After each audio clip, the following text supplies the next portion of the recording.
Hey, I'm Elena, and this year marks 30 years since I made one of the most soul saving, life changing, and power reclaiming decisions of my life. That was a decision that has been in the news lately. Usually, when they refer to it, they talk about millennials or Gen Z making this decision, but I made the decision to cut off contact with my parents and then within the next few years with every biological relative I'd known to that point. Now it's known as going no contact. And I have no regrets. I have nothing I would change about that. And in fact, it helped me to break generational cycles and provide a better life for my children. Now, if I take you back the 30 years ago, it was 1995. In April of that year, my husband and I welcomed our first son. We had gotten married the year before and gotten pregnant 2 months later. And so it was a very exciting time and also a very soul searching time for me. I had to think deeply about how I wanted my son to be raised and think about the things that I had experienced up until that point. I had been raised in a house where I was the oldest child of three, and we had several uncles who were raised in the house with us. My mother, when I was about 3 years old, had joined the Jehovah's Witnesses with my father's encouragement. He never was a Jehovah's Witness, but he, I think, appreciated their emphasis on the husband being the head of the household and wives and women to be submissive to men. In my household, it kind of carried through. Women were definitely the weaker sex. That's how we were treated. And you knew that you were a second-class citizen if you were a girl. To give you an example of what I'm talking about, from the ages of 6 through 8, one of the uncles who was living in the house with us, who was quite a bit older than me, raped me for 3 years, multiple times, repeatedly, made my life a living hell. To add to that, of course, there was the physical abuse from my parents. My father not only believed in corporal punishment, but he believed in putting us through military exercises. He was a Vietnam veteran, and he thought that was the way to go. The house was not someplace that you ever felt was a soft place to fall, and you could never relax. And so it was in that atmosphere that I started to endure 3 years of being repeatedly raped by an uncle. And at 11 years old, I finally worked up the courage to tell my parents about what had happened to me. And at first they told me that that never happened and that I was lying. And once I provided some proof in the form of a friend of mine who had come to the house when we were in first grade and had been taken into a room by that same uncle where he exposed himself to her, and then she ran home, terrified. When I told them about that and offered to call that friend and have her tell them her story, they then switched gears and told me that I had to accept half the blame because I hadn't come forward sooner, and that I had to be nice to him and be respectful, and that I could not be mad at him. I couldn't be angry. And so that kind of mirrors the way my whole life kind of went. The first time I thought about committing suicide, I was 7 years old.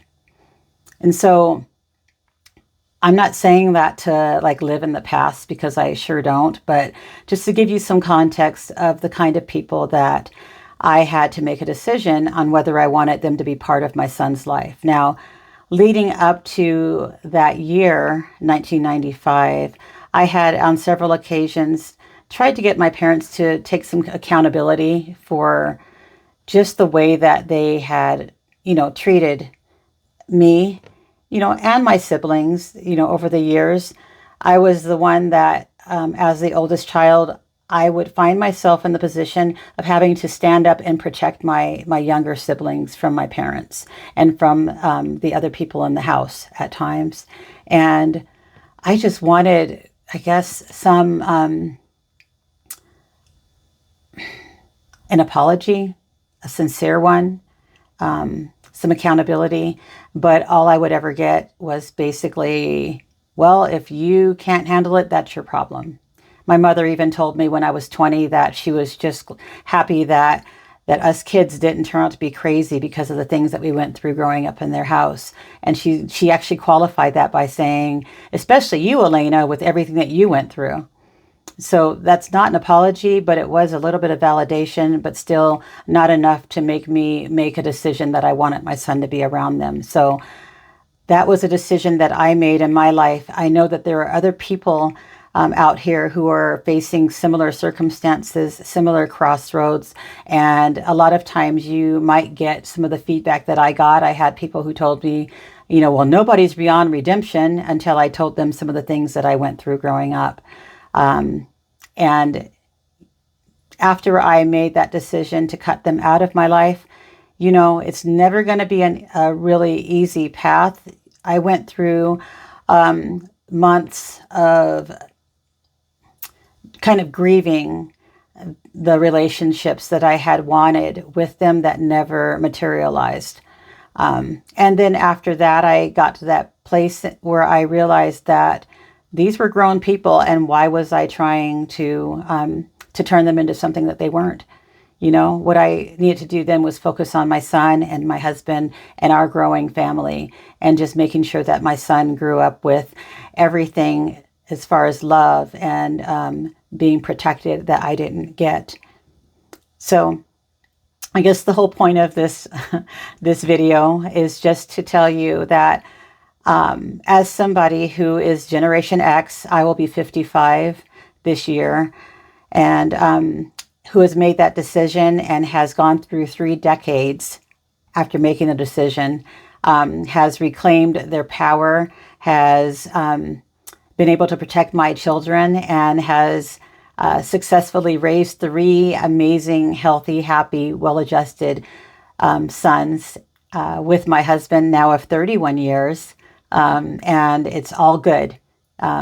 There's no reason why you should sacrifice your mental health, your own well-being, and definitely not the well-being of your children. And I know that there are a lot of people who, come from abusive past and childhoods like I came from, who then are scared or worried about having children and whether or not they would have the skills to raise successful, happy, healthy, well-adjusted people. And I'm here to tell you, I've done it successfully. And I have taken, to go to a biblical reference, Genesis 50 verse 20 talks about taking what was meant for your harm, God taking that and using it for the greater good. And I've been blessed enough to have children and to take what was meant for my harm and to use it for their good, and to use it for the good of other people that I've spoken with over the years and told them my story. Now, in my case, the trauma that I survived resulted in, later on in life, me being afflicted with a disease that was caused by a brain tumor that overproduced cortisol. It's a rare disease called Cushing's.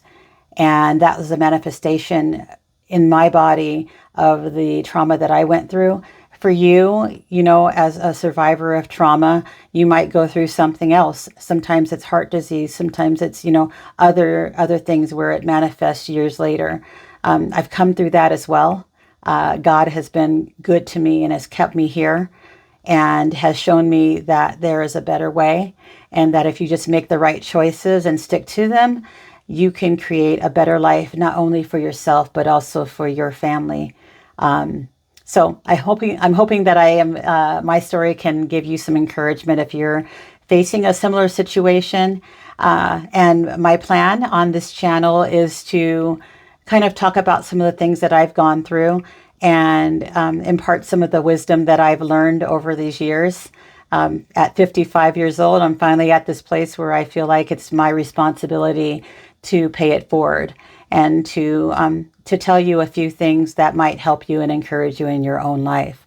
One thing that I want to leave you with is, recently I was talking to a colleague who went through some things growing up with her mother that extended into her adulthood, and she's still kind of dealing with them. And one of the things she kept telling me in our conversation was that, but because of everything I went through with her, she made me stronger. She made me stronger. And I told her that she might want to reframe that. And instead of giving the power to the person who meant harm for her and who tried to break her, she should reclaim that and say, because I was so strong, she was not allowed or able to break me.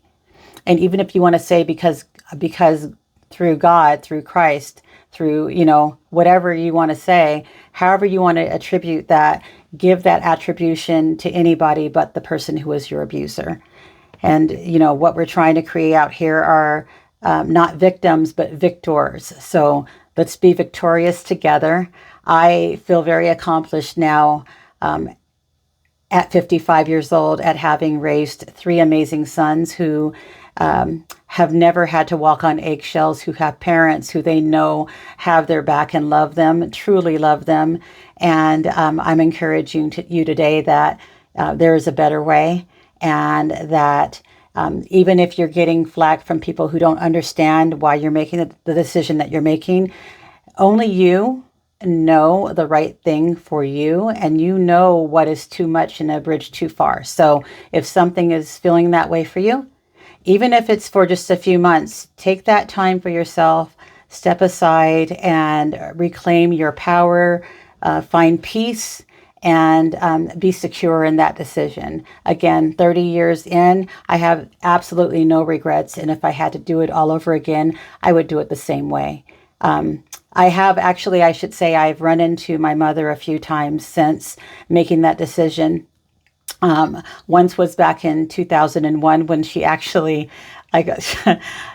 told me that that I shelter my kids too much and that they needed to know that there were bad people in their family too, which is insane. But that's, I told her that, they would definitely know, but they didn't have to be associated with those people.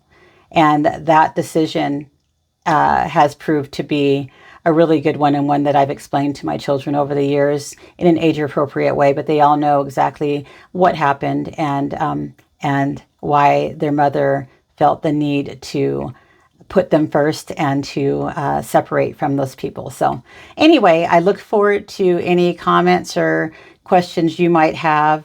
And so that's it. 30 years in. Great decision. And if you're making a similar decision, I wish you all the best, and I'm happy to help you with any questions you might have. You take care. Thank you.